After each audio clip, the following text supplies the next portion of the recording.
Nerio, contame un poquitito, más que a mí, a las nuevas generaciones de periodistas, ¿cómo estaba conformada aquella redacción de la quinta edición de Crónica?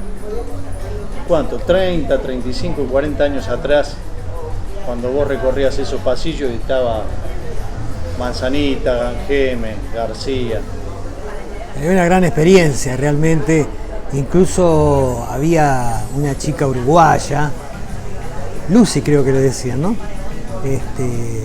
Con la cual hice cierta amistad, que me pareció interesante el trabajo que realizaba la chica.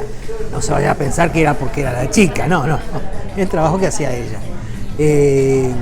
Yo no sé, porque hace ya bastante tiempo que no deambulo por las redacciones, pero hoy como todo es digital y todo es aire, o sea que el papel ya está en desuso total, como se había pronosticado y que nosotros pensábamos que iba a llegar en el 2050, ¿no? Ya fue superado.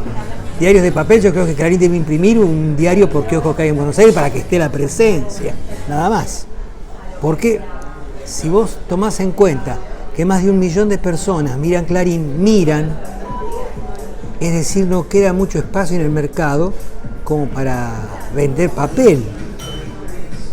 Claro. Y lo mismo pasa con diarios nuevos, como están los diarios, el diario de la Editorial América, el tradicional diario La Nación, los menciono porque no necesitan publicidad. ¿Y cómo era tu rutina en aquella época? Bueno, en aquella época mi rutina era, estar en la cocina. ¿Qué es la cocina? La cocina es donde uno le da forma a distintas noticias que se van sacando de un lugar a otro para hacer un cuerpo central de crónica. De la crónica es para todos los diarios igual, no del diario Crónica, aunque era en el diario Crónica. Bueno, también iba a cubrir notas afuera. Lo que no me tenían permitido hacer era policiales, que creo que el señor que pregunta es que hacía policiales. ¿Por qué? ¿Qué pasó? No sé, no pasó nunca nada. Ellos decidieron que no, porque yo venía de La Razón, un diario que competidor de Crónica, pero con grandes titulares y demás, pero con muy sobrio en su presentación. ¿Y vos te acordás al lado de quién te sentabas o quiénes eran los jefes de turno? Sí, los jefes de turno estaba un señor Bonato, estricto. Estaba Manzanita, uno de los Fernández, porque hubo varios Manzanitas, no sé por qué le decían Manzanita, desconozco, o no recuerdo, y después se acopló Ariel Pruso. Pero lo que pasa con Pruso es muy importante, porque Pruso fue jefe de redacción de un diario de Paraná, Entre Ríos, que fue el segundo diario prensa escrita donde trabajé. Así que después de muchos años lo vengo a encontrar acá, ya cuando uno ya era más profesional. ¿Y lo veías a García? Sí, también se veía a García, sí, porque no se ocultaban. No era un CEO como los activistas. García era un hombre de lucha. El ladero de García, que era Gangeme, un muchacho que tuvo el infortunio de exponer un diario en Chubut, con el estilo Crónica, y recibió tantas presiones que fue asesinado. Y que no se descubrió jamás quién fue el que lo mató y por qué. Qué bárbaro. Sí, muy impresionante, muy impactante. En su momento la prensa nacional, no solamente Crónica, le dio trascendencia, pero fue un caso que quedó en la nebulosa y pasó al olvido. ¿Por qué vendía tanto diario Crónica? ¿Sabés lo que pasa? La Razón tenía lo mismo, pero La Razón era grande, un formato antiguo como el de La Nación en aquel momento. Crónica era un diario que en 20 líneas, lo que te decía una cuartilla o una carilla, entraban 30 líneas como mucho, y no podías tener tantas líneas. Entonces eran cortitos. Y en aquel entonces en Buenos Aires, el Lustrabotas, que era un personaje muy habitué, se lo veía en todas las calles, cada cuadra había un Lustrabotas, todo lo que era la economía informal, o llamado trabajo en negro, buscaba, como le decían, la crónica. Es decir, había un alto nivel de información en la gente, en el porteño y en quien viniera a vivir esta ciudad.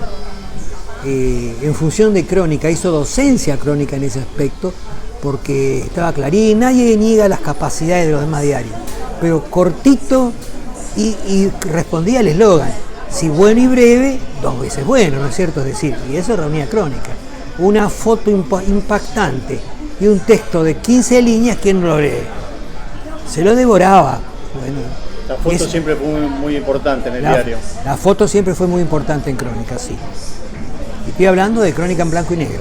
Sí, sí, porque ahora de alguna manera se viene a reivindicar eso porque los medios digitales cada vez hacen más hincapié en la fotografía y en los videos, y los textos terminan siendo casi un epígrafe. Sí, sí. Bueno, yo creo que son los extremos hasta que se encuentre una variable media, pero en aquel entonces estaba la variable media, lo que pasa es que era en blanco y negro, que era todo así. La prensa en general, incluso el audiovisual, hasta después del Mundial del 78, no era blanco y negro, la televisión en Argentina.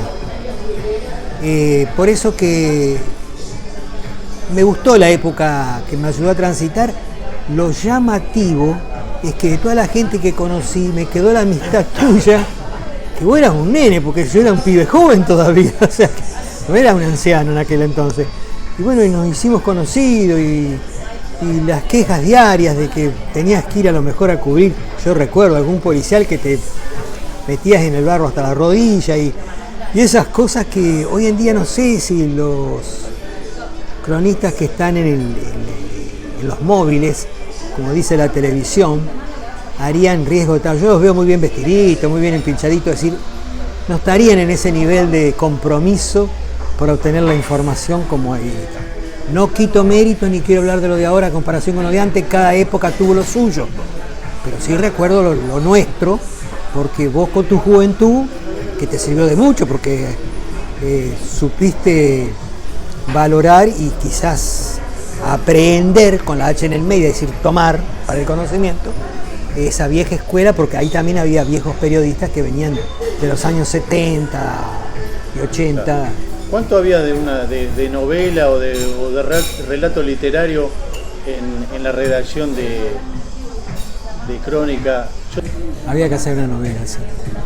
Hubo otros directores de otros medios que hicieron lo propio, pero le querían dar un alto vuelo literario y pasaban a ser los escritos de un escritor de libros exitoso y no los de un cronista, un periodista, que el periodista escribe en un vocabulario accesible para cualquier persona que tenga desde saber leer y escribir solamente hasta los niveles más elevados, calificados, ¿no es cierto?, profesionales, por ejemplo.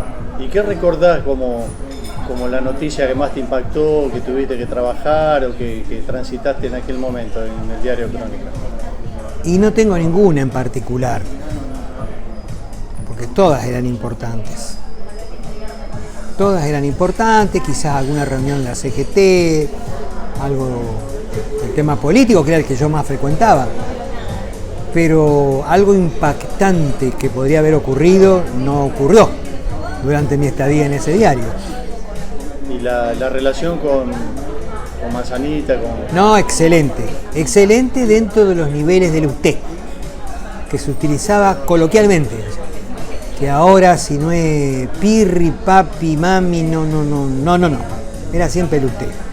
Pero que no era una barrera infranqueable, era simplemente un trato coloquial y bueno, estoy hablando de una Argentina con casi sin endeudamiento, con una inflación relativamente controlable, con alto nivel de educación, en fin. Un país que no existía y que existió en aquel momento. Esas redacciones ya no están más, ¿no? Yo creería que no las veo, por ejemplo. No trasuntan, yo no observo nada de lo que los productos que salen que están así. Y eran anónimas, porque los periodistas éramos anónimos. En Crónica nadie firmaba nada. No, nada. Era todo de Crónica. Pero la gente se daba cuenta. Sí, la gente se daba cuenta, pero el periodista tampoco quería la gloria. El periodista quería quedar bien con lo que se le pedía desde la dirección del diario a través de los distintos estamentos que tenía. La jefatura de redacción, los secretarios, que eran los jefes. Eso con lo que más contacto uno tenía. Si nadie pretendía que el vecino lo salude, no, el vecino te saludaba y te respetaba por el solo hecho de trabajar y escribir en Crónica. Suficiente. No había marketinismo, ni existía el exitismo cuasi artístico, no. Eran periodistas nada más.